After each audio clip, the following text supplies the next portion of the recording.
Hello everyone, চলে এসেছি এডিনবরার আরেকটা ভিডিও নিয়ে। এই ভিডিওটা হচ্ছে পার্ট 2। পার্ট 1-এর ভিডিওতে আসলে আমরা সব জায়গায় যেগুলো ঘুরেছি সেগুলো অ্যাড করতে পারিনি, তাহলে ভিডিওটা অনেক লং হয়ে যেত। আশা করি পুরো ভিডিওটার সাথে থাকবেন। এই সুন্দর কালারফুল স্ট্রিটটার নাম হচ্ছে ভিক্টোরিয়া স্ট্রিট। খুবই ফেমাস একটা জায়গা এডিনবরা ট্যুরের জন্য, one of the bucket list বলতে পারেন। আমি এডিনবরার ভিডিওর পার্ট 1-এ বলেছিলাম যে এডিনবরার আপনি আনাচে কানাচে অনেক হ্যারি পটার রিলেটেড জিনিস দেখতে পাবেন। তো আমি এই ভিডিওটাতে একটু এক্সপ্লেইন বা একটু বলবো যে আসলে কেন Harry Potter is so related with Edinburgh. So Harry পটারের বইয়ের যে অথর জে.কে. রাউলিং, সেই অথর হচ্ছে এডিনবরাতে ছিল এবং সে তার যে হ্যারি পটারের প্রথম বই লেখা শুরু করেছিল এই গলিতে। এখানে একটা ক্যাফে আছে, দ্য এলিফ্যান্ট হাউস। সেই এলিফ্যান্ট হাউস ক্যাফেতে সে তার বই লেখা শুরু করে। তো এর জন্য তারপরে যখন সে অনেক ফেমাস হয়ে যায়, ফেমাস রাইটার হিসেবে পরিচিতি পায়, তো এরপরে এই জায়গাগুলো তার জন্য আসলে অনেক বেশি ফেমাস হয়।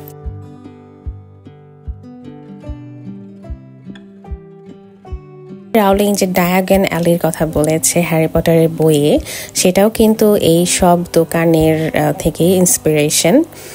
আবার আপনার যে হগওয়ার্টস, এটাও আপনার এডিনবরা ক্যাসল। তারপরে আপনার এখানে একটা স্কুল আছে যেটা হগওয়ার্টসের মতো, ক্যাসলের মতো দেখতে।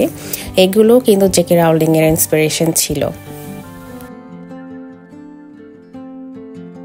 এইখানটাতে একটা দোকান আছে, দোকানের নাম্বার হচ্ছে 40। এই যে সামনেরটা দেখেন কি লম্বা কিউ। এটা হচ্ছে অফিসিয়াল হ্যারি পটারের শপ। ভিতরে শুধুমাত্র হ্যারি পটারের, it's like a museum of Harry Potter.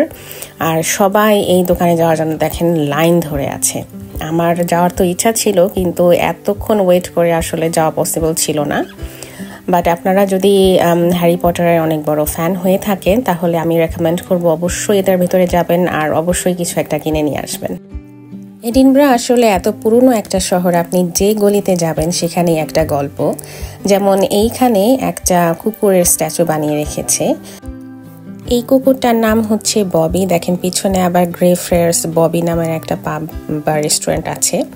তো ওর গল্পটা হচ্ছে যে ওর যে ওনার ছিল, ওনার মারা যাবার 14 বছর পর্যন্ত এই কুকুরটা ওই ওনারের কবরের উপরে বসে থাকতো, কোথাও নড়াচড়া করতো না। যে তার যে লয়্যালটি তার ওনারের প্রতি ছিল, সেটাই বোঝানোর জন্য। আর এর থেকে ইন্সপায়ার হয়ে ওই ববির একটা স্ট্যাচু এখানে করেছিল। এখন যে জায়গাটা দেখতে পাচ্ছেন, এই জায়গাটার নাম হচ্ছে গ্রেফ্রেয়ার্স কার্কইয়ার্ড। এটা মূলত একটা গ্রেভইয়ার্ড। এই জায়গাটা খুবই একদম গুজবাম্প দেওয়ার মতো একটা জায়গা। এটা হচ্ছে খুবই পুরনো একটা গ্রেভইয়ার্ড, 1561 সালে যেটা বিল্ড হয়েছিল। আর এখানে আপনার 1700 সালের দিকে, তার আগের বা 1800 সালের দিকের তখনকার কবর পর্যন্ত এখনো আছে। আর এক একটা কবর এমনভাবে, এগুলো আসলে কবরের পিছনে যে এপিটাফটা থাকে, এটা এমনভাবে কারুকাজ করে বানানো, অনেক কিছু দিয়ে আসলে দেখতেই কেমন যেন একটা হন্টেড ফিল হয়। আর এত পুরনো জায়গা। আর এই জায়গাটার সাথেও কিন্তু হ্যারি পটারের খুব রিলেশন আছে, কারণ জে.কে. রাউলিং এই দিক দিয়ে হাঁটাচলা করতো। তার অনেক ক্যারেক্টার, হ্যারি পটারের বইয়ের ক্যারেক্টারের নামের ইন্সপিরেশন হচ্ছে এই এক একটা কবরের এপিটাফ। যেমন হচ্ছে Riddle family, Potter family, Weasley family. তারপরে আপনার যে হ্যারি পটারের যে ভিলেন, যে ভলডেমর্ট, তার যে নাম থমাস রিডলের আসলে এখানে একটা কবর আছে। তো সবাই মনে করে যে ওইখান থেকে হয়তো ইন্সপায়ার হয়ে থমাস রিডল নামটা জে.কে. রাউলিং নিয়েছিল। আমি এই গ্রেভইয়ার্ডের আলাদা একটা পুরো ভিডিও দেব, আশা করি ওইটা আপনারা দেখে নেবেন।